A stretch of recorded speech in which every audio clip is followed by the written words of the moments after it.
The Galactic Academy's comparative anatomy lecture had been progressing smoothly until Professor Marcus Chen stood up from his chair. The sound that followed made every student in the auditorium freeze in collective horror. Crack. Pop crunch, asterisk. It echoed through the lecture hall like breaking ice, amplified by the acoustic design meant to carry the professor's voice. 23 alien species, representing the galaxy's finest academic minds, stared in unified terror as their human instructor rose to his full height, seemingly unbothered by what could only be described as his skeleton disintegrating. Zil-Terra, a crystalline Valorian in the front row, was the first to break the stunned silence. Professor Chen. Remain still. We're calling medical emergency. Medical emergency? Marcus looked confused, then noticed the panic spreading through his students. The Thorian student was already activating an emergency beacon. A Delphinian had fainted. 3 Vrexians were preparing to administer first aid with their tentacles extended.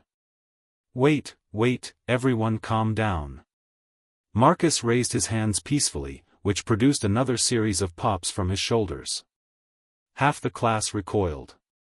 Your skeletal structure is compromising, shouted Kevrix, a medical student from Andromeda Prime.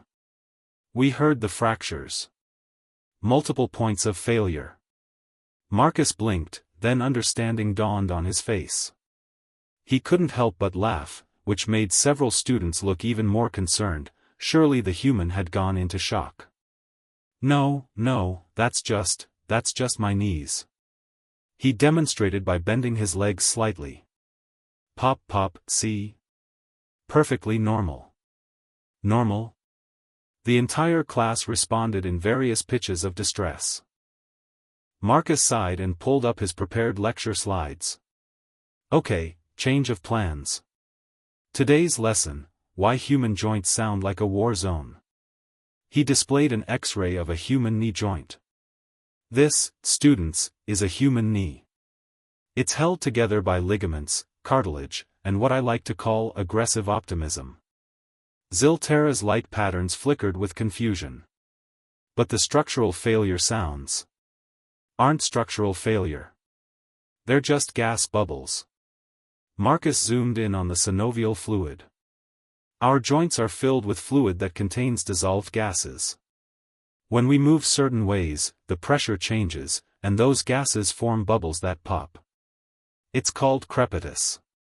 That's normal for your species? Kevrix's voice modulator barely concealed his horror. Completely normal. Gets worse as we age. Marcus stretched his back, producing a symphony of cracks that made several students whimper. Ah, that's better. Where was I? Oh yes, human structural engineering. He pulled up a comparative diagram. See, most of your species have sensible joint designs. Reinforced cartilage, redundant support systems, biomechanical efficiency. He gestured to his own knee. Humans? We took a quadruped's leg design and said, let's stand on just these 2, pile all our weight on them, and see what happens. That sounds like terrible evolutionary planning, noted Pixel, a logic-driven synthetic consciousness. Oh, it absolutely is, Marcus agreed cheerfully. Our spines weren't meant to be vertical. Our knees are holding together through sheer stubbornness. Our ankles are a biomechanical disaster. We get back pain from sleeping wrong. He took a few steps, each movement producing clicks and pops. But you know what? We can run marathons, climb mountains, and keep going for hours on these terrible joints. How? Zil-Terra asked, genuinely fascinated now. Because evolution on Earth didn't care about efficiency or comfort. It cared about survival. Marcus grinned. We didn't need perfect joints. We needed joints that were good enough to chase down prey until they collapsed from exhaustion, then keep going to drag the carcass home.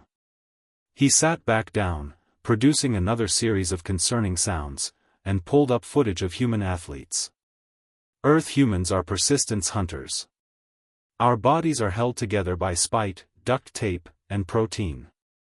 We break constantly, but we heal and keep going.